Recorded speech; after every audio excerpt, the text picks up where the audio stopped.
What's up, everybody?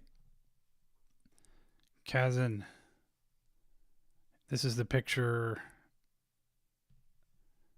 that you sent yesterday, or were talking about yesterday. This is funny. As soon as I saw it, I just started laughing. This just goes to show you Eye Patch McCain and the Daily Wire, how they are in cahoots with each other. God, this is absolutely hilarious, but I wanted to show this before I went into kind of like a cold open. I wanted to show this video to everyone because we're a lot to go over tonight, and some of the things I wanted to go over was the Jordan attacks. A lot of news this weekend. Nikki Haley came out with a statement. Tucker Carlson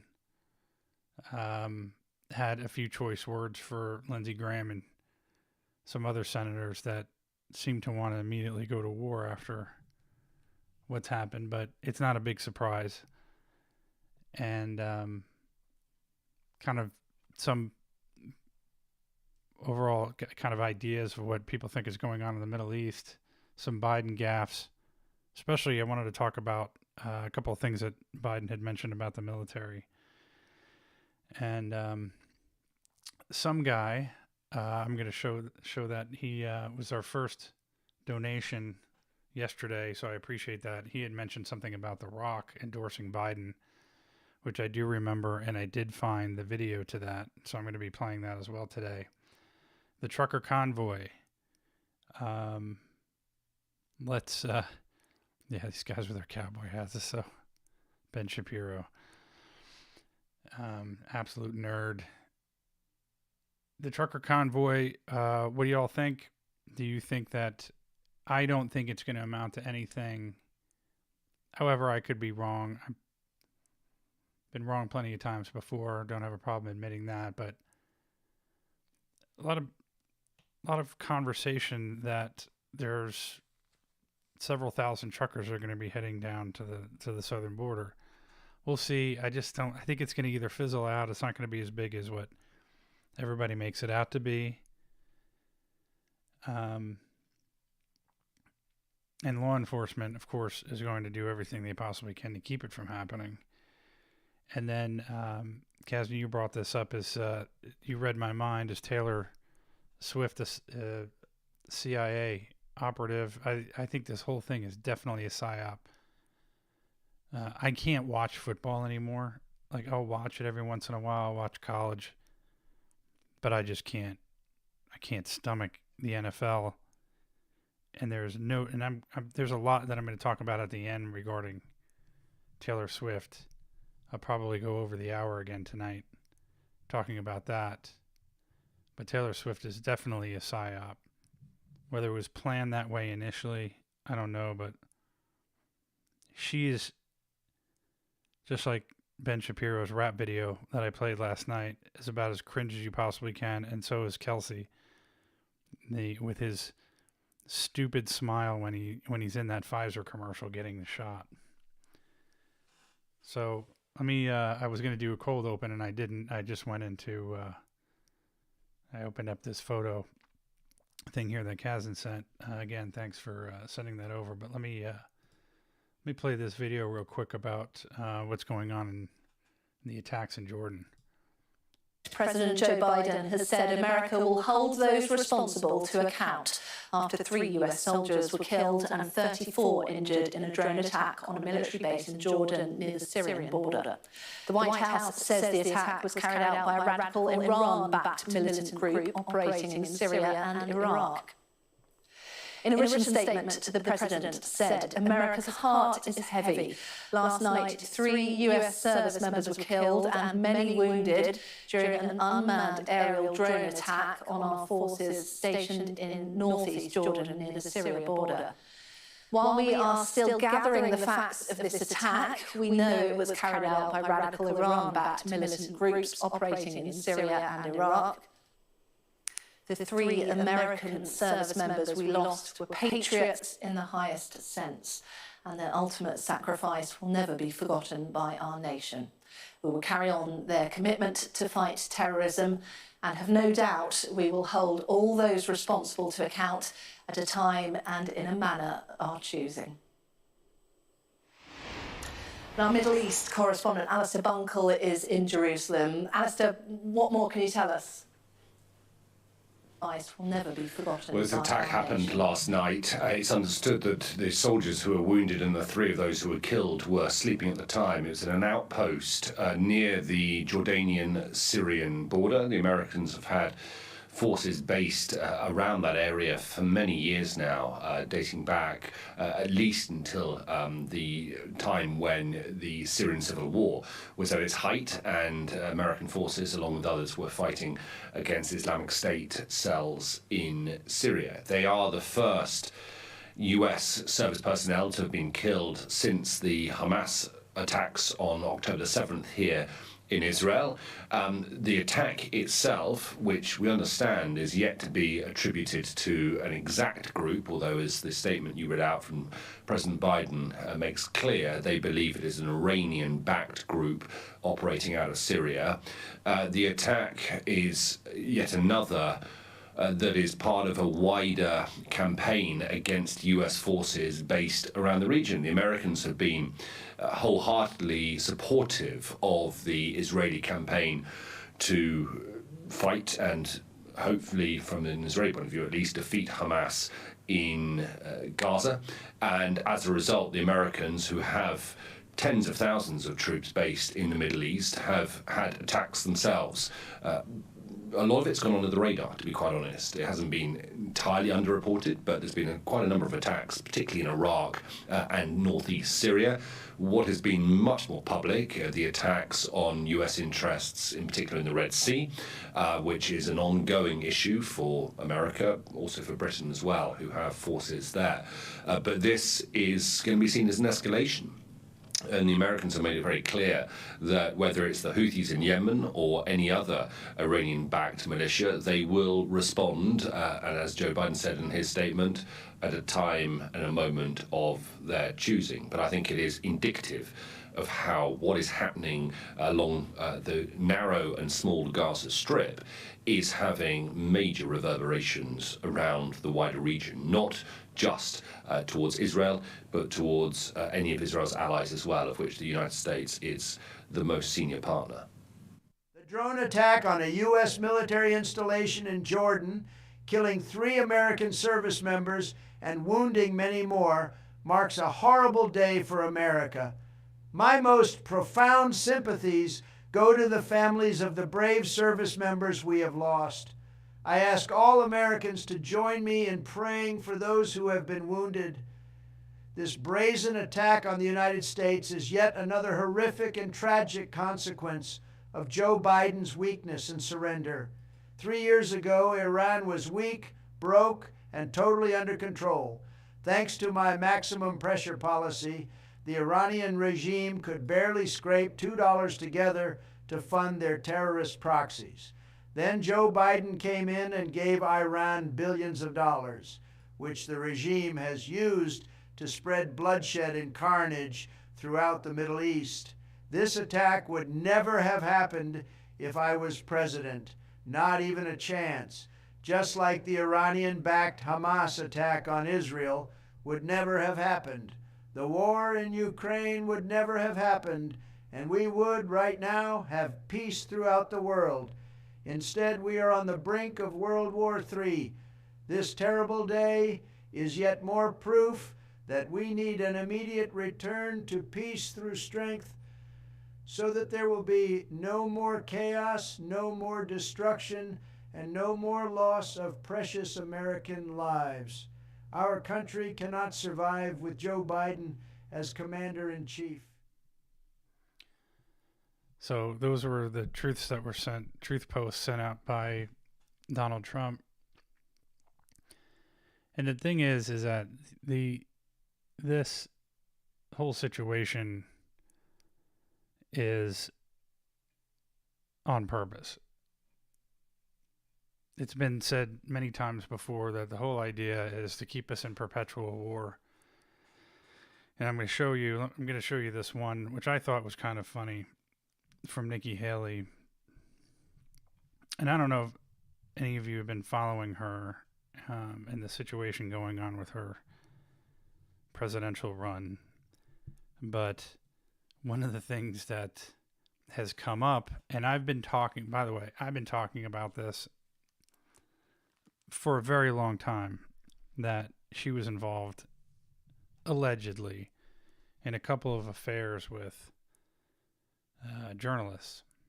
And they signed affidavits, and to me, based on the information that I've seen, is pretty damning on who she is. She's also, the rumors are that she made her husband change his name from William to, I think, Michael, or Michael to William. And she just recently sent this X post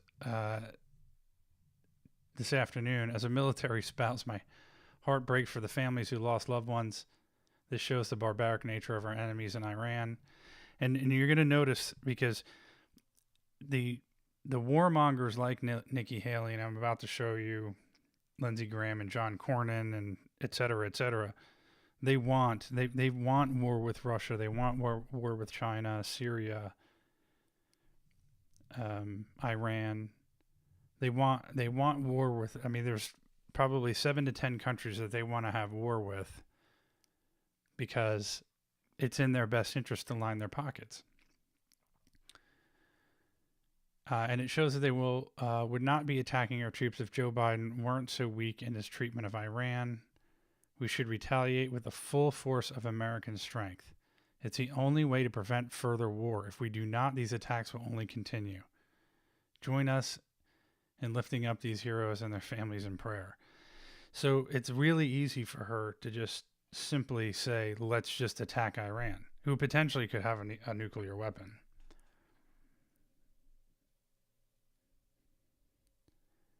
and she just gets railed, like, she gets railed regularly, but railed in the comment section.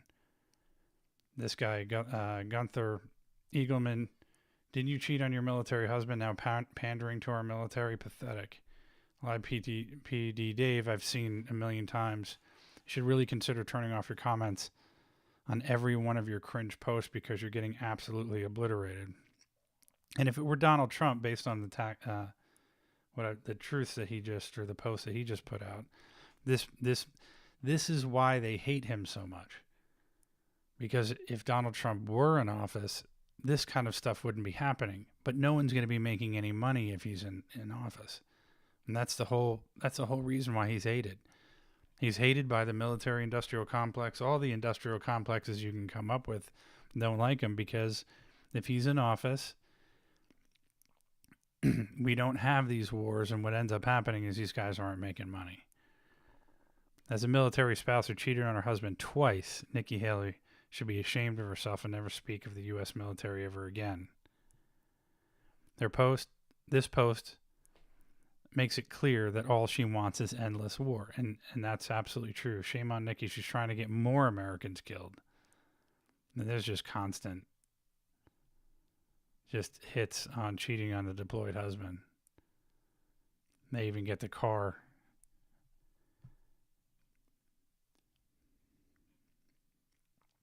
It's unbelievable. Exclusive, Nikki Haley did cheat on her husband, Michael. Had affairs with her comms consultant and a married South Carolina lobbyist. But before she became governor, sworn affidavits. And so they're even saying that. I haven't read this. It's really unbelievable. Yeah. I mean, a lot of people are talking about the cheating and stuff, which is bad enough. But then the fact that she's pushing war with Iran, and of course that's what they want, and that's why she's the donor class darling right now. And Caitlin Johnson had an interesting post. Before I continue on, I always forget this. Do me a huge favor. At the bottom of the screen, you see, and I said this last night, you can super chat. Don't super chat through YouTube, please, because I don't want them taking money. But if you like what I'm doing and you want to support the channel, you don't have to. But if you enjoy watching stuff, and I'm just starting out, so doing this on a consistent basis, so it takes time, takes equipment, all that kind of stuff to get going. But if you do enjoy what I'm doing, I would appreciate the support. If you want to give me a super chat or donation, you can go to streamlabs.com/Den Hendrickson, and you can donate as little as $5. And what'll end up happening is it'll be read out loud automatically, and actually interrupt in the middle of the conversation, which I don't mind, and read out your super chat. It's kind of a neat feature. So I'll just say that kind of periodically through. Again, you don't have to, but any support would be greatly appreciated. Let me do a quick check here too, and see how many people we got going on. We got a bunch on Rumble, a few on Odyssey, a few on YouTube, more on Kick. And I got DLive going, but I think there's 5 on DLive. Okay, back to Caitlin Johnstone. Biden has started another U.S. war. And again, what I've said before, this is the whole idea. They want to keep us in perpetual war. That's what makes money. The Washington Post has an article out titled, "As Houthis Vow to Fight On, the U.S. Prepares for a Sustained Campaign," with sustained campaign being empire speak for the new American war. The Biden administration is crafting plans for a sustained military campaign targeting the Houthis in Yemen after 10 days of strikes failed to halt the group's attacks on maritime commerce, stoking concern among some officials that open-ended operation could derail the war-ravaged country's fragile peace and pull Washington into another unpredictable Middle Eastern conflict, the Post reports. The Post acknowledges that the sustained military campaign means war in the 9th paragraph of the article, saying the anonymous U.S. official cited in the report don't expect that the operation will stretch on for years like previous U.S. wars in Iraq, Afghanistan, or Syria, which is about as reassuring as a pyromaniac saying he doesn't expect he'll be burning down any more houses like all those other houses he's burned down. This bizarre refusal to just call a war also appeared in a recent press conference with Pentagon spokesman Sabrina Singh, who acted shocked and aghast that reporters would even ask if repeatedly bombing a country would qualify as being at war with them. Quote, "Is it now fair to say that the U.S. is at war with Yemen?" Singh was asked by a Reuters reporter on Thursday. "No, we don't seek war," Singh replied. "We don't think that we are at war. We don't want to see a regional war. The Houthis are the ones that continue to launch cruise missiles, anti-ship missiles at innocent mariners, at commercial vessels that are just transiting an area that sees, 10 to 15% of the world's commerce." In a follow-up several questions later, Singh was asked by a reporter from Politico, "You said that we are not in a war with the Houthis, but if this tit-for-tat bombing, we've bombed them 5 times now. So if this isn't war, can you just explain this a little bit more to us? If this isn't war, what is war?" "Sure, Lara. Great question. I just wasn't expecting it phrased that way," Singh replied with a laugh and a smirk. "Look, we do not seek war. We are not at war with the Houthis. In terms of a definition, I don't think that would be more of a clear declaration from the United States. Not that we never have," and she gets into this, that we can be getting in all these conflicts but never actually officially call it a war. But again, what we are doing and the actions we have taken are defensive in nature. Not sure how that's the case. It is worth noting that since Thursday's press conference, the number of U.S. strikes on Yemen has increased from 5 to 7 as of this writing. It is also worth noting here that per Singh's absurd definition, the U.S. has not been at war since the end of World War II, what I was just saying before, as there has not been a clear declaration of war since June 5th, 1942. The only wars the U.S. has officially declared through Congress, in accordance with its own Constitution, have been the War of 1812, the Mexican-American War, the Spanish-American War, and the 2 World Wars. So if you go by this definition, the U.S. is among the more peaceful nations in the world since it hasn't been at war in 8 decades. In reality, the U.S. is the single most warlike and murderous nation of modern times, with wars of aggression that have killed millions and displaced tens of millions just in the 21st century alone, and plays some role in most of the world's major international conflicts. And I won't continue reading, but this is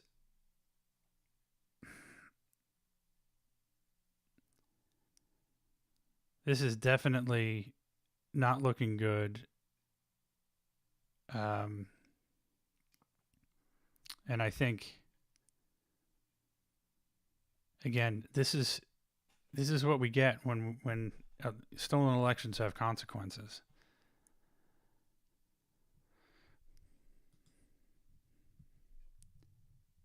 And just remember, this is really important. I don't know if anyone's actually heard this or not, but this is about Iraq and Afghanistan. Listen to what Julian Assange has to say, and this is the reason why he's in jail. Because the goal is not to completely subjugate Afghanistan. The goal is to use Afghanistan to wash money out of the tax bases of the United States, out of the tax bases of European countries, through Afghanistan and back into the hands of a transnational security elite. That is the goal, i.e. the goal is to have an endless war, not a successful. Because the goal...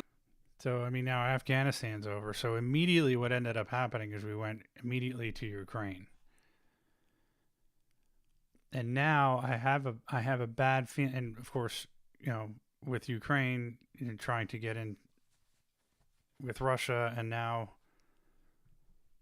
all of this stuff with what's going on. I mean, it's just then with Israel and Palestine, and now it looks like these calls for an attack on Iran that's what's going to be next. It's so out of control. It's absolutely out of control.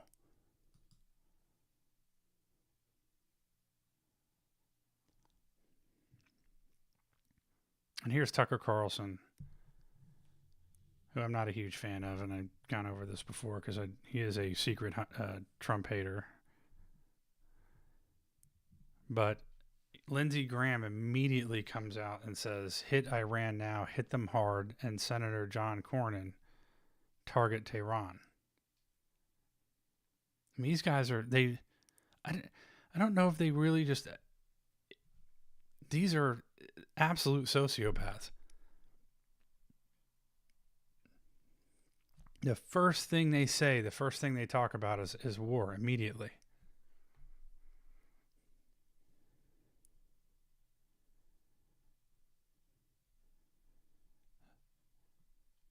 So here's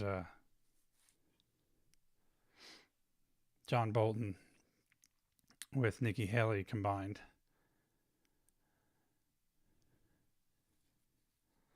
And I'm telling you, and it's not just the Democrats, it's the Republicans that are going to end up getting us into World War III. This is a very good explanation. This kind of gets into the weeds a bit more, but I think it's worth noting kind of what's really sort of going on with Israel and what's happening in the Middle East. And it's seemingly getting much more complex, especially now with the calls for attacking Iran. But let's hear what this guy has to say. Iran can't attack Israel because that would be playing into Israel's hands. They can't attack the United States in Iraq and Syria because that would also be playing into Israel's hands. But they have to respond somehow. So they bombed ISIS in Syria because historically ISIS formed out of the Israel-US funded opposition to the Iranian-backed Assad government in Syria. In 2011, when there was this big uprising in Syria, which ignited a 10-year civil war, it was the United States, Turkey, Israel, and Saudi Arabia pouring money into Syria to try to overthrow Assad. And some of those groups became ISIS. And that's why Israel never really had a problem with ISIS. Israel said repeatedly during the early rise of ISIS in 2013 and 2014, they said, we would actually prefer to share a border with ISIS than with Iran or its allies. Many top government officials said that, and they insisted on that for a long time. So just a little bit on that. You notice how when Trump got into office, he immediately eliminated ISIS. And before that, no one could get rid of ISIS. It just had it was this wet booger that they couldn't get rid of. They couldn't eliminate these guys. Well, it was because of what this guy's saying. It's because, and he'll go on a little bit more to describe how it was all created, but ISIS was created based on Israel and the United States, who are allies, obviously. And there was really no reason for us to eliminate them. And as soon as Trump was out of office, ISIS started coming back now, didn't it? And there was never engagement between ISIS and Israel. They never fought each other. Israel has fought Syria basically uninterrupted for 50 years. They never fought ISIS. And ISIS fought everybody. They fought Americans, they fought Iraqis, they fought Russians, they fought Syrians, they fought Iranians. They never fought Israel. Go figure. They fought the Kurds. So Iran bombed ISIS in Syria. So in a sense, they bombed an Israeli proxy. Then Iran carried out a strike in the Kurdish capital of Iraq called Erbil. where Iran said Israel was maintaining a Mossad spy base. So Iran said that they didn't bomb the Kurds in Iraq. They said that they bombed an Israeli spy base in Erbil, which the And Mossad is, for those of you who don't know, most of you probably already do, is essentially the CIA for Israel. And so Iran, what he's explaining is, Iran bombed essentially a CIA base, Mossad base, which is the Israel CIA in this area. The Iraqi government denies the existence of this, but it's plausible since Israel and the Kurds have had a very long relationship, because the Kurds are one of the few non-Arab ethnic groups in the Middle East, and like the Jews, were without a state. So the Kurds and Israel go together like butter and toast in the Middle East, and they have always supported each other. So it's very plausible that Israel does maintain a Mossad surveillance operation among the Kurds, and that is who Iran is claiming that they bombed in Iraq. Then you bring it to the current day, Iran bombed Balochistan inside of Pakistan. Now here's something interesting. So a lot of people don't know about this, myself included, but Balochistan is another one of these stateless ethnic groups across borders. They're inside Iran, they're inside Pakistan. And Iran specifically bombed a group called Jaish al-Adl, which you probably have never heard of. I hadn't heard of it until a few days ago. And I presumed that probably if Iran bombed ISIS and they bombed a Mossad base, that probably when they bombed Jaish al-Adl, there was a connection with Israel. Lo and behold, there is. So that's Nick Fuentes, very, very smart kid, explaining what's going on. He really has a good handle on what's going on in the Middle East. And he, of course, he's probably one of the most banned people on the internet.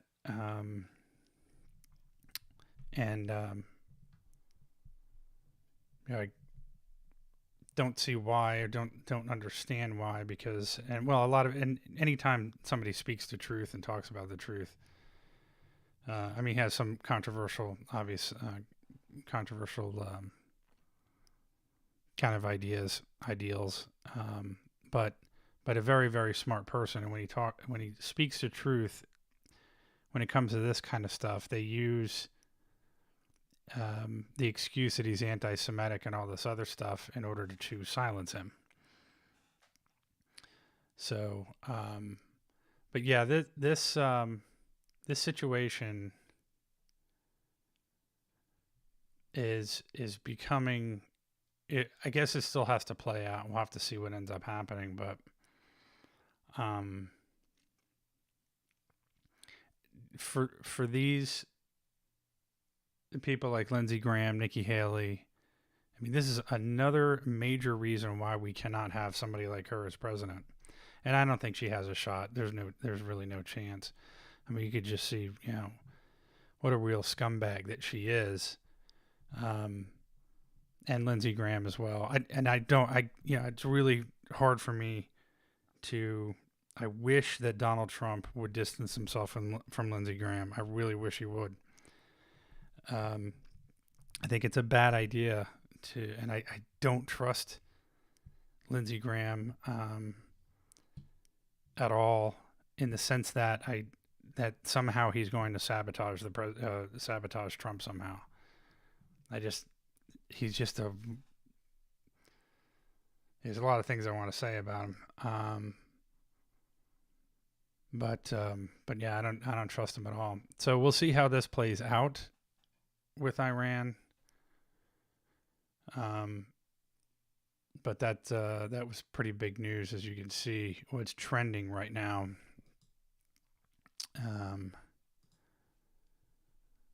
In regards to that, because that's just hitting the news all over the place. Laura Loomer, Joe Biden and his admin are compromised by Iran. Iran-tied Obama officials are at the center of the current shadow government. that is control of cognitively compromised Joe Biden. It's obvious that Barack's emphasis on Hussein Obama is enjoying his third term. Where did I just lose that here?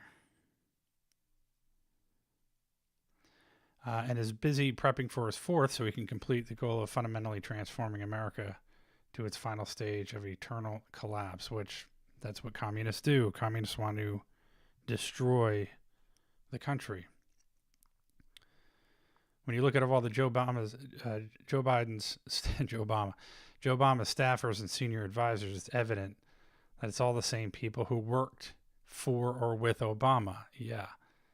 I love Laura Loomer. She is really, really incredible.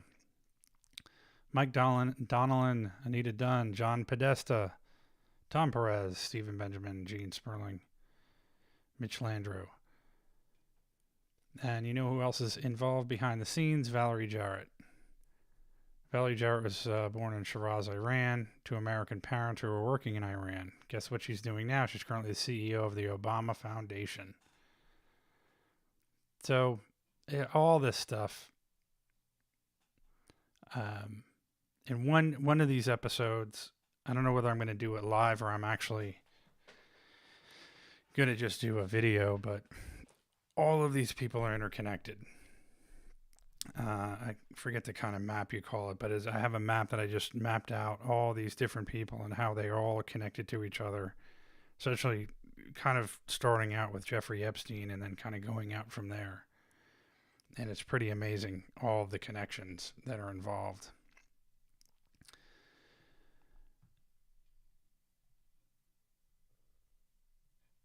Let's see what else, if we can see anything else here on Iran. Laura Loomer, again, Trump would never have allowed for the attacks on U.S. troops. Trump would never have given Iran $16 billion. We need Trump back. We know where he stands. Okay, here's a tweet that Donald Trump put out in 2018. The Iranian president, Rouhani, never ever threaten the United States again, or you will suffer consequences the likes of which few throughout history have ever suffered before. We are no longer a country that will stand for your demented words of violence and death. Be cautious. And a lot of this stuff, yes, is absolutely happening because we are perceived as weak by Iran. Here's fellow neocon Lindsey Graham just spelling it out and calling for the bombing of Iran. So I've been on the phone all day to the Mideast, and I've told our allies and people with connections to Iran, what I would do, I would tell Iran that if Hezbollah attacks Israel, we're going to come after you, the Iranians, and have a coordinated effort between the United States and Israel to put Iran out of the oil business by destroying their refineries. There are 4 major refineries in Iran. They're fixed targets. If Hezbollah attacks Israel, I would make Iran pay a heavy price. What exactly would happen to the United States if we declared war on Iran and started blowing up their infrastructure? Lindsey Graham has no clue what would happen. He hasn't thought it through. He's almost 70 years old and he has no children. He doesn't care. But neither, amazingly, do most of his colleagues in Washington. They're as reckless as he is. Texas Congressman Dan Crenshaw took to social media to call for what he described as a war to end all wars, as if there is such a thing. But of course, there isn't such a thing. Wars beget more war. The bigger the conflict, the uglier and longer lasting the consequences. See World War I for details. So there you go. And he said that perfectly. Somebody else said the same thing, that Lindsey Graham is no kids, in his 70s. He does not care. And seemingly none of these politicians care what happens.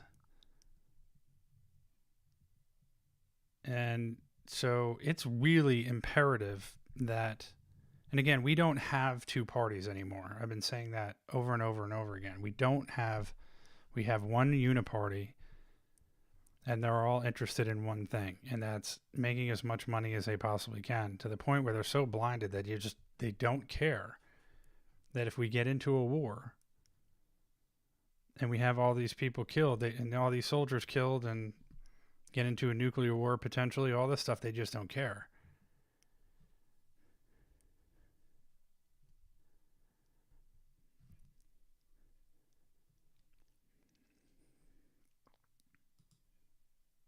Backer Iran. Don't. Don't come across the border. Don't escalate this war. That's right.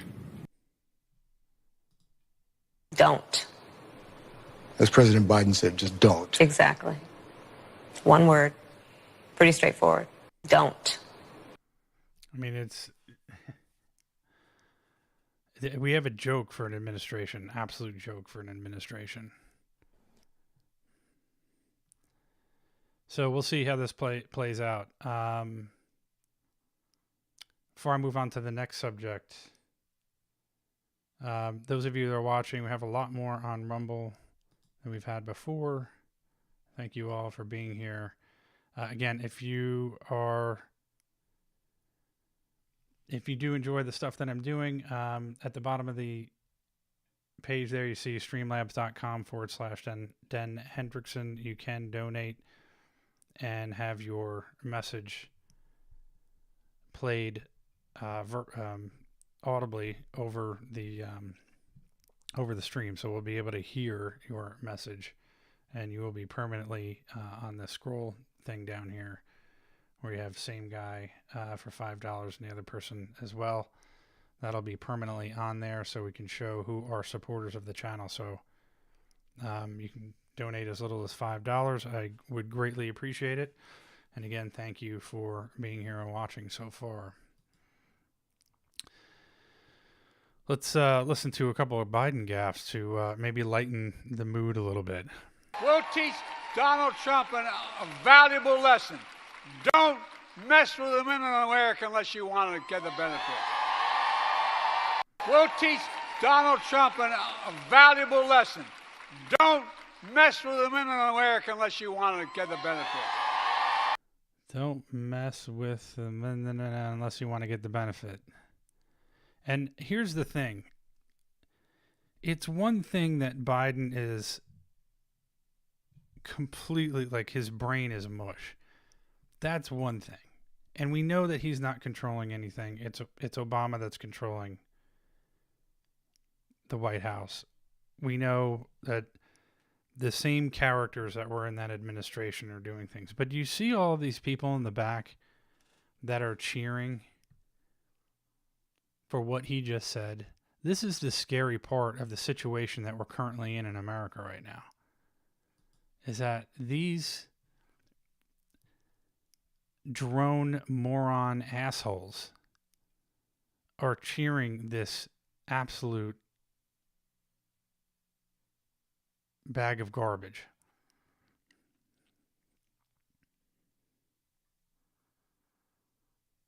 So it's right there in front of their face, and I guess maybe they're being paid. I mean, I don't know what you guys in the chat think. Maybe they're there and they're getting paid a lot of money and they're being told to scream like that. That is really the only thing that I can think of that makes any sense at all of why these people would be cheering like they're cheering. Other than that, I just don't get it.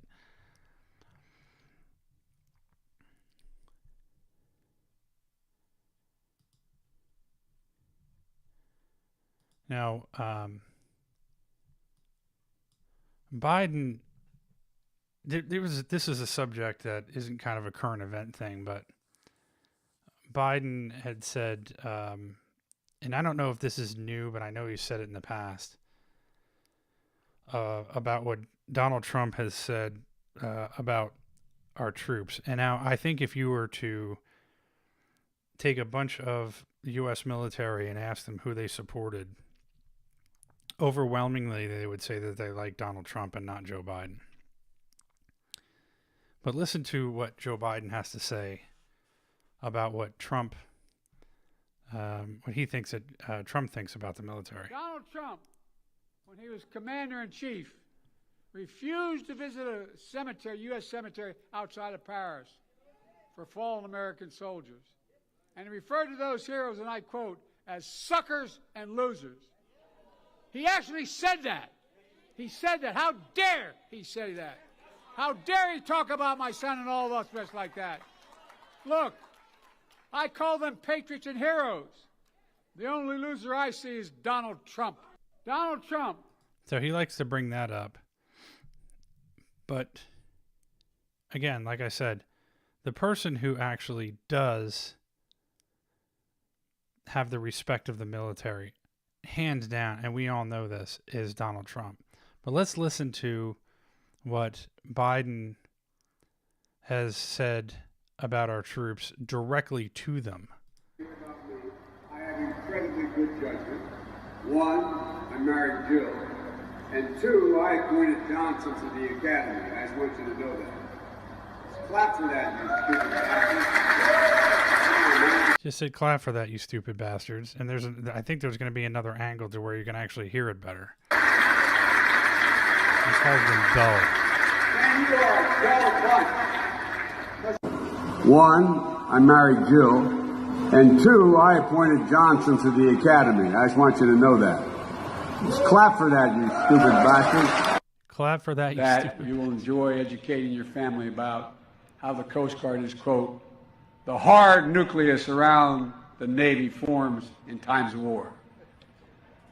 You're a really dull class. I mean, come on, man. Is the sun getting to you? I would think you'd have an opportunity when I say that about the Navy to clap, but being here together.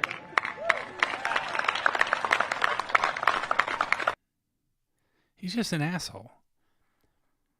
And there's literally, I mean, people who will sit there and tell you he's a nice guy. I mean, there are plenty of videos that I can show. And Kazan, you're right. This was, back when he was actually more coherent. Now he's just so gone.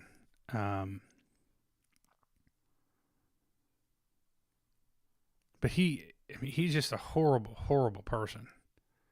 And calling the military straight to their face, stupid bastards. And then he goes on and says that Donald Trump doesn't respect the military.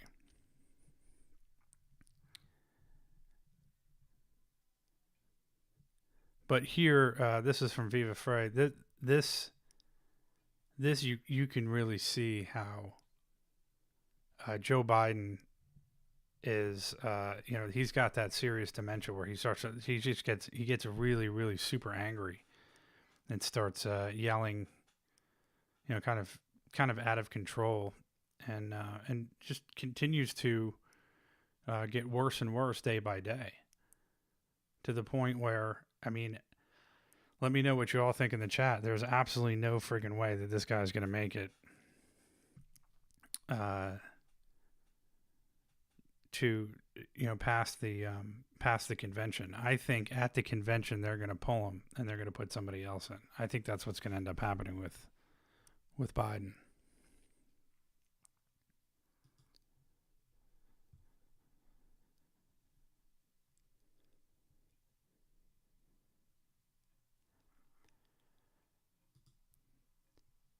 And this is also what we're dealing with.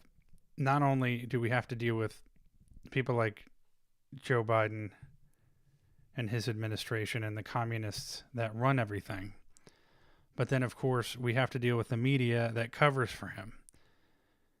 And I don't know if you've heard this story or not, but Snopes, who's supposedly a fact checker, and we know that it's not. A lot of these fact checking organizations are run by leftists in order to, you already have the left-wing media that's run by communists already, but then what ends up happening is that they want to say that people like me and people like Tucker Carlson and others are pushing misinformation, when in reality the misinformation is coming from the mainstream media, MSNBC, CBS, ABC, MSNBC, and the like.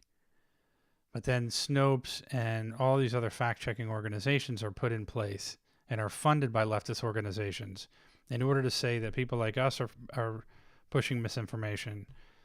But then, look, we're fact-checkers, and we fact-check all of these other leftist organizations, and it's just this added layer of bullshit to make you think that what they're putting out there is actually truth. And it's not. And here's a case in point. Joe Biden is with Amy Klobuchar, and he's in this photo while all these workers are, and by the way, to be in a photo with Joe Biden right now, and you're these guys, what the hell is wrong with you? Like, are you that out of touch? Or is your union that strong that they threaten to kill you if you were not part of the supporting Biden? I don't understand this. But here's Joe Biden with a hard hat on backwards. Okay. So you could see here in this photo, the black thing with the circle is the deal that you tighten it that's supposed to be in the back. Well, Snopes actually rated this as U.S. President Joe Biden wore a hard hat backwards during a photo op with union construction workers in Superior, Wisconsin. The rating initially was false. In other words, they were saying when people were writing about this and saying he had it on backwards, or saying no, he didn't. He had it on correctly. Okay. Now, in the grand scheme of things, is this a really big deal? Not really, but it proves how hard the media is trying to manipulate you. And I gotta hand it to them. They do an amazing job. And again, Snopes is another layer of bullshit to really convince the stupid people of America that what's really going on in the world really isn't true. They just don't believe what it is you actually see with your own eyes. That Joe Biden is really a good guy. We're not taken over by communists. All the people that are coming from the southern border and infiltrating the United States, it's good for America. That's what they want you to believe. And that Joe Biden's a good person.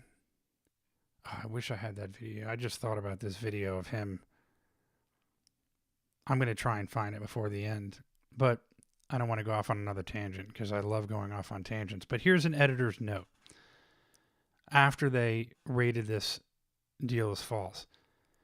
We received a ton of comments in a very short time challenging our assumption that wearing a hard hat backwards means wearing it with the brim facing to the rear, and forwards means wearing it brim to the front. On the basis of that assumption, we originally rated the claim that Biden was wearing a hard hat backwards as false. Now, that's a word salad and a half, isn't it? The prevailing counter-argument is that if the suspension of the hat has been purposefully configured by its owner such that the bill and tightening knob are worn to the back, as was the case of the hat Biden wore, to wear that hat with the bill facing forward is, practically speaking, to wear it backwards. Therefore, it's argued it's actually true that in the photo op discussed below, Biden was wearing it backwards. The strap and the tightening knob, which should have been behind Biden's head, were on this. This is ridiculous. What I mean, in other words, I don't know who the hell wrote this and whether or not I know they did this on purpose to try and confuse the hell out of everyone. The bottom line is you were lying. You guys knew that this was on backwards. And when all this criticism came out, so this is what they're trying to call misinformation. Things like this that people point out. And that's why Snopes was put in place, but they couldn't get past this one.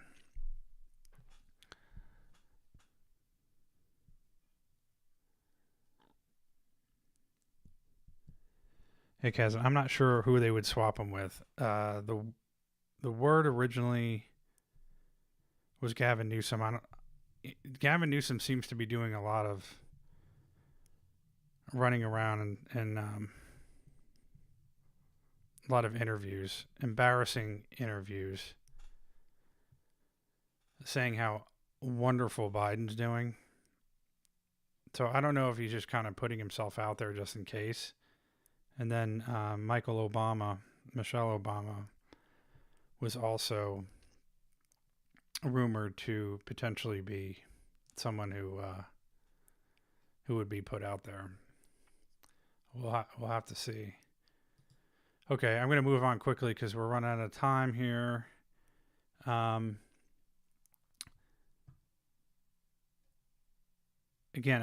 I don't know we had quite a few people on Rumble, but all those on chat, what do you think about this trucker convoy? Do you think we're going to have this trucker convoy actually come through or not? I'm not so sure, but I'm going to play this quick video and then go on to very quickly the situation with the PSYOP and Taylor Swift. The state of Texas appears to be on a kind of collision course with the Biden administration, with the federal government over the southern border. Can it be protected, or must the invasion continue? The Supreme Court has weighed in on this to some limited extent, but it hasn't solved the problem or answered the question. So what happens now? Things are moving very quickly, and it seemed like there was no one better to tell us what the future may hold than the Attorney General of the state in question, Ken Paxton, who joins us now. Mr. Attorney General, thank you so much for coming on. So that's the question. Where does this go? It seems like there are two large forces speeding toward each other, no one's swerving. What happens, do you think? I don't think anybody knows exactly what happened, because we're in uncharted territory where we have a federal government that is largely not just ignored federal law, not just ignored their constitutional role to protect the state and the country. They're actually participating with the cartels and bringing people here as fast as they possibly can. I just don't think we've ever seen anything like this in our country, where we have a federal government not doing their job, but affirmatively working with bad people to do bad things to the country. I don't remember anything like this. So can I just ask you to stop there, since you're a law enforcement, you're the chief law enforcement officer of your state. And by the way, they tried to impeach this guy. It didn't work. But Democrats in Texas tried to get rid of this AG. Why? Because of the things that he just said right here, that the current administration is actually running a crime syndicate. That's what's happening. And that's why people are fed up, and that's why I hope that I'm wrong, that all these truckers are going to go down there, that they're actually calling on people. These state governments are calling on citizens to help them, because our federal government is literally, and I said this yesterday, doing everything they possibly can to bring in as many illegal immigrants as they can in order to overwhelm the system. There's a number of things going on. Overwhelm the system so they can collapse it and destroy America. That's communism 101. Then companies like the Koch brothers and et cetera, are trying to bring those people in because they want the cheap labor. And then it's replacement. They want to replace the population. There's a number of things going on here. And then this crime syndicate, all of this trafficking that's going on. Our own government's involved in it. And so when they want to tell you that, oh, we're pushing all these right-wing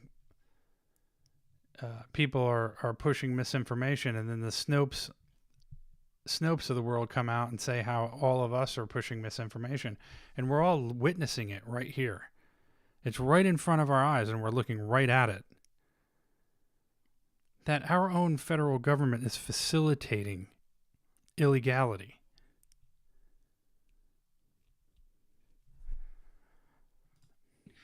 Can you assess whether what the Biden administration is doing now is, strictly speaking, criminal? Are they breaking the law in how they're handling the border? I think they are. I mean, they're taking federal law and dismantling it. He has an attorney general duty to implement what has been put in place by the. And by the way, of all the attorney generals that are involved in all the lawfare that's going on against Donald Trump, Fannie Willis's and Letitia James's, all of those attorney generals, they're all corrupt. This guy, one of the few who's not corrupt, is actually telling you, and I trust this guy, is telling you, yeah, our federal government is corrupt and they're criminals. Elected representatives. Yes. And he's just not doing that, and he's making up his own rules as we go that allow the cartels to gain a foothold, a really strong foothold in the United States, not just in my state, but really across they're building a network across the country so that they can keep doing this well after Biden's gone. So just to like the next few days or weeks or months or who knows, the Biden administration has effectively threatened your state and said you've got 24 hours to do something. What are they demanding that you do, and where does this go short term, do you think? You know, I'm not exactly sure what we're supposed to do. I mean, is it we're supposed to let them help them cut down wire and fences? We weren't ordered to do that by anybody that I know of, and so we have no obligation to help them violate federal law, and we're not going to do it. And I don't think Abbott's going to give in. I certainly don't plan on giving in. So they're pushing us to help them, and we're not going to help them violate federal law. We're going to try to defend our border the best we can with the resources we have. And, you know, my job is to do it in court. Abbott has other resources at his disposal, and I hope he uses every single one of them to stop this. There's not one power center in this country, the media, the government at all levels and both parties, big business. There's not one power center in the United States that would like to see secure borders. And so, of course, we haven't had secure borders, and now we're being invaded, and no one's really doing anything about it. So it's just a matter of time before citizens who love their country, in many cases who have served their country overseas, decided to get a little more active in protecting their country. And that's why we're about to see the Take Our Border Back convoy. It begins on January 29th. Truckers, bikers, anyone who wants to come and protect the United States and demand that our government secure our southern border is welcome. They'll be driving to Texas, and one of the people who will help them navigate that state is Doc Pete Chambers. Chambers is, true to his title, a physician. He's a former Green Beret. He was recently down in Eagle Pass, Texas, and here's part of what he saw. Doc Chambers from Eagle Pass, Texas. Today's the 18th of December. We're out here at the point of entry. 5,000 are sitting on the ground right now. It's increasing as we go along. Information that we've received says another 7,000 should be processed through this particular point by morning. Joe and I have been here many times. Last time we were down here, we were in uniform, and now I'm a civilian and in the Army of God. So we'll keep telling truths, and you need to get this video to your legislators and tell them, in the state of Texas particularly, this is out of control. So not surprisingly, Doc Pete Chambers has been attacked by dying legacy media outlets as a deeply scary person. Of course. Because your country being invaded is not scary. It's all totally normal. We thought it would be worth talking to Doc Pete Chambers about what he expects to happen with this convoy and his role in it. He joins us now. Dr. Chambers, thank you so much for coming on. It's great to be here, Tucker. So what can we expect with this convoy? Can you describe what it is and what its purpose is? Right. This is a peaceful assembly. This is what we do as Americans. This is how we shed light to a subject. This shedding of the light will result in exposing really what an open border policy looks like. Yes. we know that we know the problem sets in Texas, but literally I promise you this, that 40 miles north of that border, there will be people that will never have heard of the border problem because they just watch mainstream media. Yes. And so this is what that is about. And so can you tell us the route of the convoy and who you expect to join it? Right. So right now they're going to be leaving out of, on the 29th, Virginia Beach, which is where the 1607 Covenant, the landing, which signified the John Smith landing in 1607, where they planted a cross on the beach and said, hey, this is a covenant to this nation, to God. And then they're going to leave from there, and they're going to go down through Florida. They're going to cut across Highway 10 through Louisiana, Baton Rouge, Houston, into Dripping Springs, Texas, where I'll be working out of, and then on to near Eagle Pass. Now, I'm part of the advisory of this, and as I advised, I used to be in that same unit that's down there. That's the unit that has a streamer on it from the Alamo. It's a very historic Texas unit. And so they are down there holding the line. And I know those soldiers. I worked with them. I took care of them as a doctor with Operation Lone Star. They're busy. So the convoy is going to go just a little bit shy, just a little bit to the north, really, in an area about 30 miles away in Quemado, Texas, to a children's camp. A beautiful lady down there who has taken care of orphans and widows. You can't write this stuff in a book. I couldn't make this up. But she was overrun, first of all, by the COVID mandates that said you got to shut down. You can't keep running this shelter, number one. Number two, she was overrun by the numbers of volumes of illegals that were coming through her neighborhood, trying to get into her food pantry. And then number three, the cartels are a significant presence in that area because that is the end point of where they do the end around. So we are looking at the bright, shiny object that is Eagle Pass. That's a bright, shiny object. Look here. The droids that you're not looking for, if you will, are just to the north, right in that location.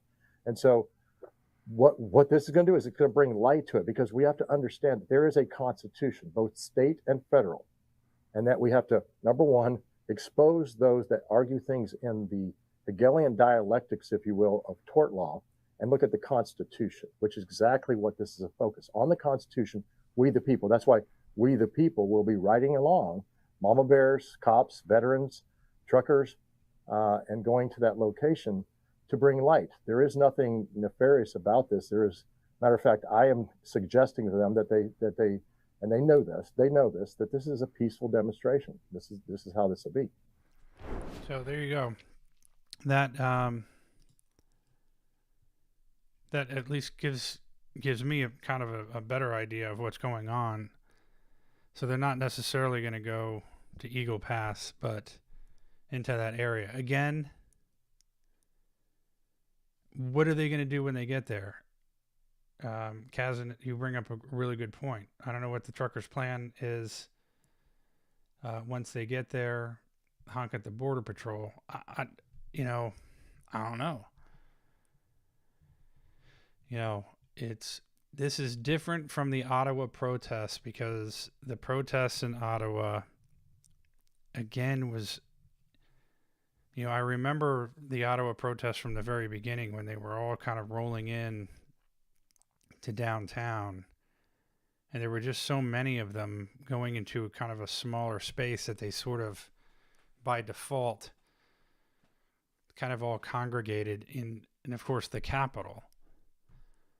That's really not where these truckers are going. They're going into an area that I guess is where a lot of the problems actually are, because he was saying that it's not Eagle Pass necessarily that's the issue. It's this other place that's north of it.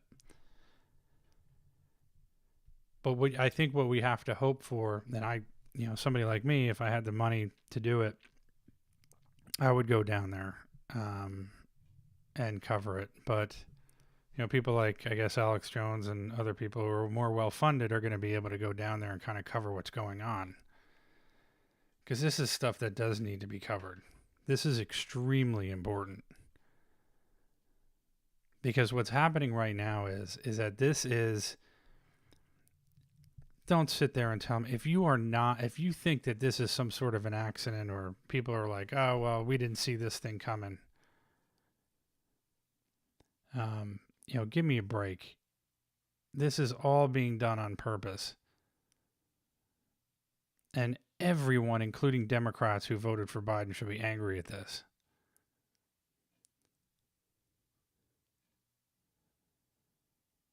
So,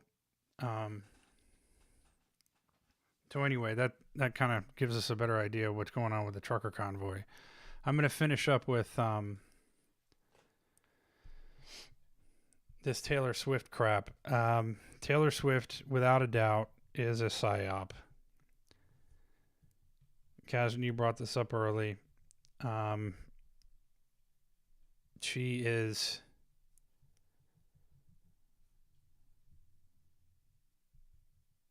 definitely being used. I mean, there's no doubt that she's being used by the White House to try and influence more young people to vote for Biden. And then this whole thing with Kelsey injecting her into the NFL. Like I said before, I can't watch the NFL anymore. I've stopped watching the NBA 20 years ago. All this sports ball bullshit, I can't watch any of it because, number one, it's not interesting. It's a bunch of thugs that are playing. And then, and by the way, I was sort of watching a little bit more because I'm a Bucks fan. And, you know, they got into the playoffs. They had a wild card. And I thought, well, maybe I'll watch a little bit more. This is before, you know, the playoffs and everything. And then all of a sudden this thing with Travis Kelce and Taylor Swift was coming out, and it's like, okay, this is way too obvious of what they're trying to do here. Way too obvious. And sure enough, that's what's happening. And a lot of people are saying the same thing. I'm not the only one saying that, but here, this happened tonight after the game. Unfortunately, Kansas City won. So now we have to see more of this bullshit. Well, if you choose to, you don't have to. I'm not going to. I'm not going to pay any attention to it. But why there's just so much of this being pushed and pushed and pushed? And again, it's obvious as the psyop. And what makes it even more obvious that it's a psyop is that the Pentagon had to come out and actually say that Taylor Swift they are not using her as a psyop. Now, if you have to come out and actually say that, then that means it's a psyop.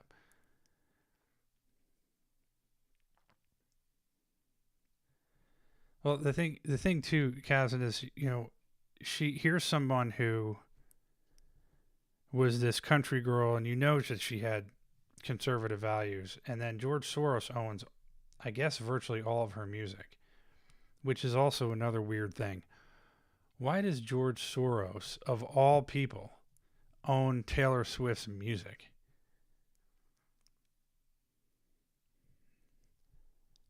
I mean, that in and of itself is strange. And like I said before, you know, when you map all of this stuff out, there's all of these different connections. And I think that's probably what I'm going to do in another video or live, is kind of go through all these different connections. And I'm not done with it because, I mean, it's just almost infinite, you know, and you know, if you were to really go in through Jeffrey Epstein and all the different connections that he has, it's really bizarre.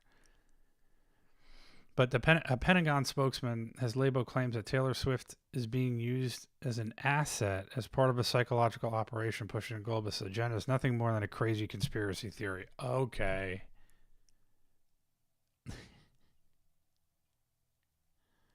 Yeah, by the way, didn't Obama push some sort of law saying that it's okay for the government to lie to its people?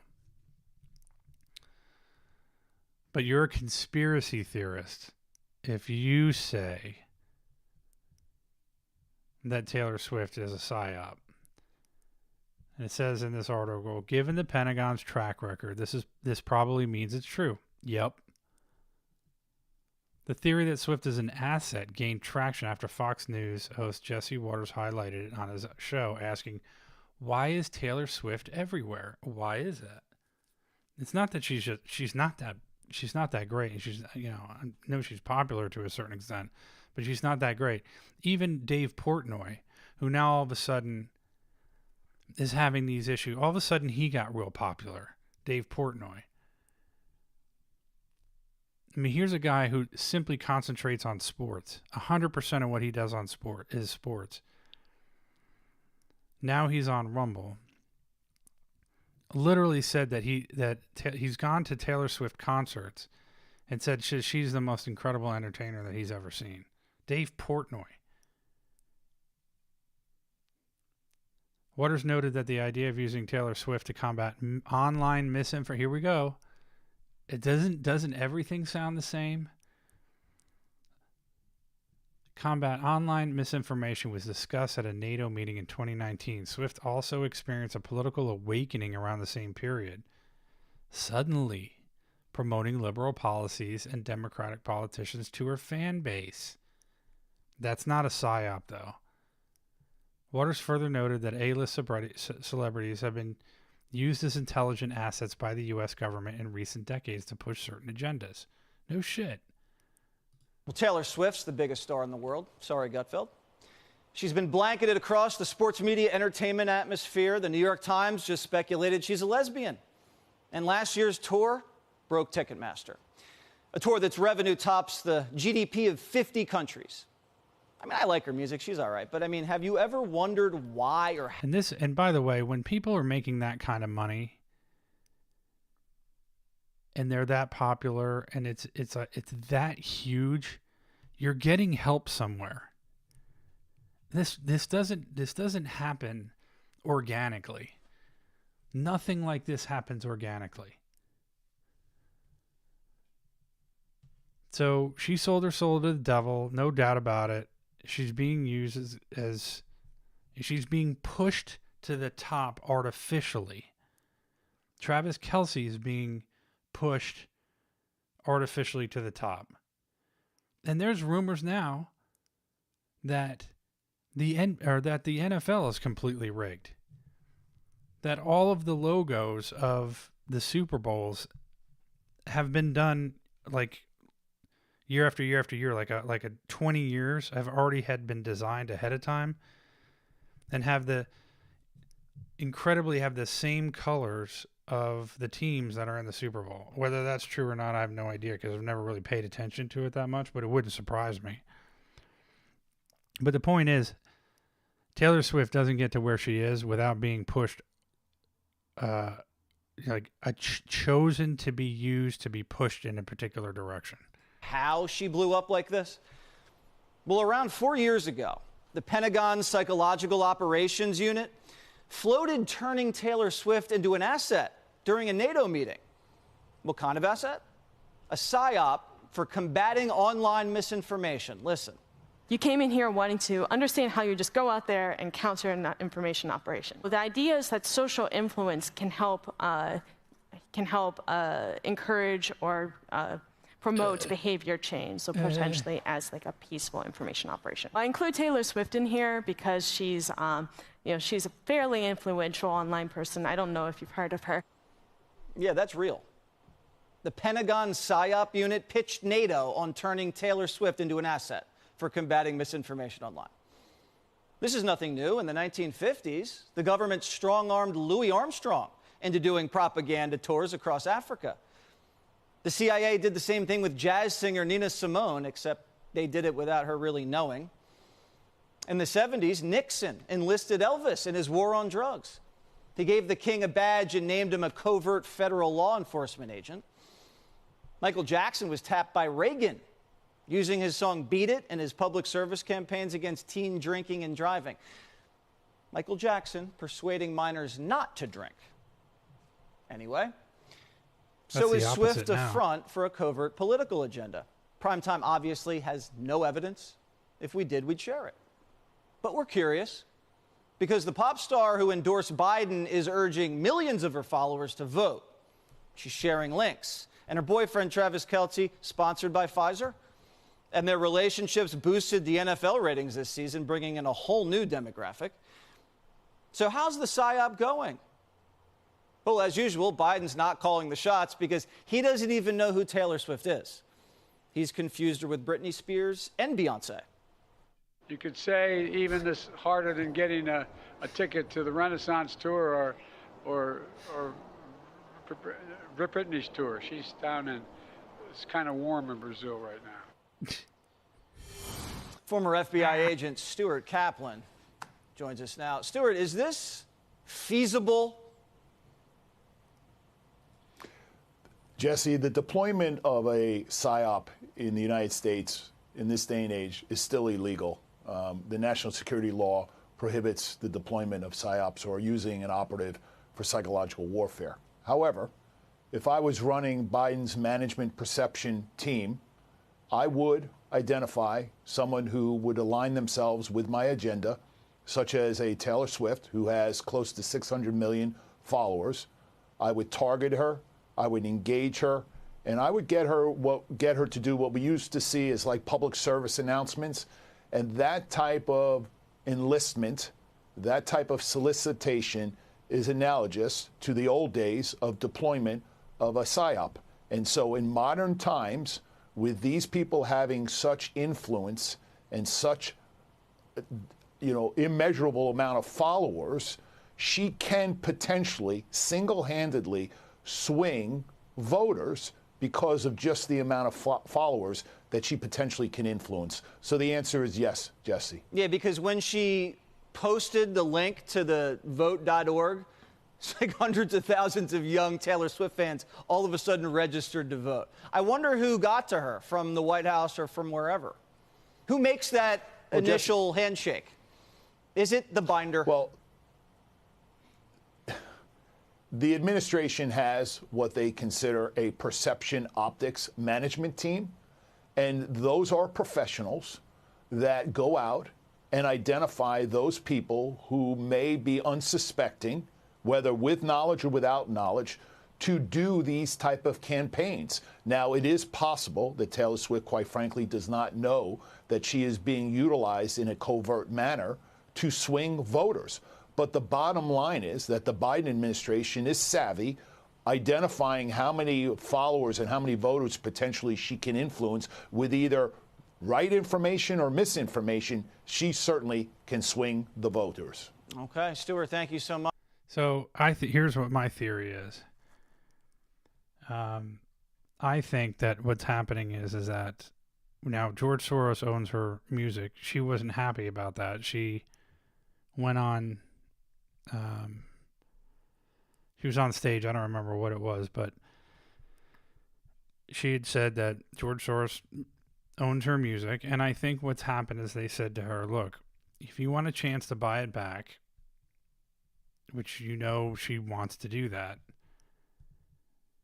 you have to play ball with us. And I think that's how they're playing this. So I think they're floating it. I don't think, they're getting around, they're skirting around the law somehow.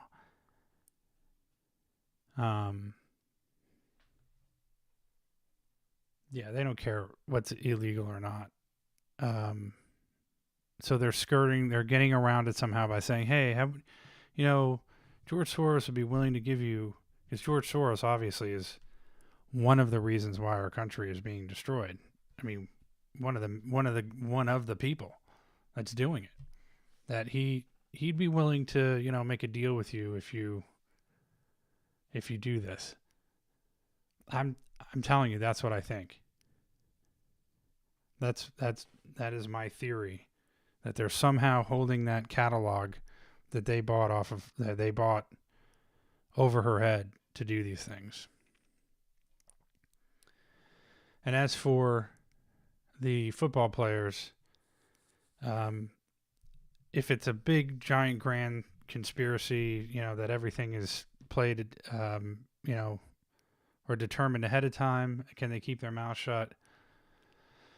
Yeah, I think they did in the wrestling, and those guys weren't too brilliant. I mean, everybody kind of knew that wrestling was fake, but no one really came out with it. But and plus, the refs in basketball, there was a ref who was calling games would actually he actually determined whether or not a game went in a particular direction, to help with when it came to gambling and bookmaking and stuff like that. And then, and players throw games. Yeah, I'm a tennis player, and I know tennis is one of the most bet on sports in the world. One of the top two. I think is number one. And, that's very difficult to get to prove whether or not somebody's throwing a game. I mean, I know it's far-fetched, but it just seems like, I mean, here, like you look at the Patriots. The Patriots win that many Super Bowls, and then all of a sudden, Tom Brady's not there anymore. I guess you could say that it was just him as a quarterback, and the coach was. I don't know. I mean, I guess I can go off on a tangent on that, but I don't believe anything anymore. I mean, everything's freaking crazy to me. But yeah, I think Taylor Swift is definitely being used to control voters, young voters. They are doing everything they possibly can. They're trying to think of everything that they can, get as many people as they can into the U.S. from the southern border. Everything they can to try and save Biden. Which again, I just don't see how he's going to make it to the convention. That they're going to end up having to pick somebody else, but I don't know. All right, one last plea one last plug, I should say. I don't want to say plea. Plug for donating to the show, super chats. If you have anything in the last minute or so, you can go to streamlabs.com/Den, D-E-N Hendrickson. It's at the bottom there of the screen. You can make a donation, have it read out loud on the screen. If I go off air, you can still make the donation. It will be read on a later live stream, but will be permanently scrolling. That scroll down there that you see. Babbles 365 247 for $10 and Some Guy for $5. And by the way, Some Guy for $5, I'm going to end it on that in a shout out to him for being the first one to donate. He had mentioned about an awkward video that Dwayne Johnson did, The Rock. This guy's not on steroids at all. Where he pushed. Now and you want to talk, this is a perfect segue going into the fact that using Hollywood stars to push for Democrats. So I never would have imagined this ass face being a Biden supporter or Kamala Harris supporter. And there's two videos I want to show you. But there's no question he's getting paid. Now, somebody like Taylor Swift, does she have to get paid? No, because she's practically a billionaire. But that catalog of music, I think, is one of those things that she's like way more than money to her. That's her catalog. That's her music. And she's willing to do anything in order to get it back, including lie to her fans, to their faces, and make them try to persuade them to vote Democrat. Happy Sunday, everybody. We are approximately 5 weeks away from Election Day, arguably the most critical election our country has seen in decades. Now, that said, I'm going to be pushing this political conversation just a little bit more. Now, look, I've got friends in all parties, but the one thing that we can always agree on is the conversation and the dialogue, and where that conversation lands is always the most critical part. Now, this is something that I've certainly not done in the past, so I'm going to go big. You guys know me. If I go big. Yeah, especially with those guys, roids. I had the opportunity to sit down with Vice President Joe Biden and Senator Kamala Harris to talk about a number of important issues that we're facing as a country. I thought it was a great and extremely productive conversation that we had. And as a registered independent for years now with centrist ideologies, I do feel that Vice President Biden and Senator Harris are the best choice to lead our country and I am endorsing them to become President and Vice President of our United States. How much money do you think that took? I mean, I didn't catch on right away. I'm like, oh, maybe he really does. Yeah, there's no way, man. This dude got paid. This dude got paid. Hey, DJ. Hey. Hi.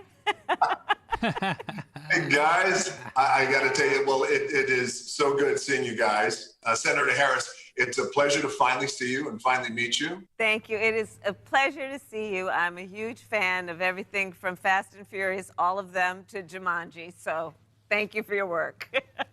Thank you so much. Cackle. Well, thank you for your work. Let me start off by saying, guys, I've been a lucky guy over the years in my life and my career to have been part of and participated in some real defining moments. And I have never publicly endorsed a presidential candidate or a vice presidential candidate in my life, over my career. So I figured let's kick this conversation off this way by me officially publicly endorsing you both to become president and vice president of our great country. Oh, that's fantastic. Thank you. That's means a great incredible. deal to us, for real. Thank you. Thank you. Well, thank all of you. I'm ending it there. I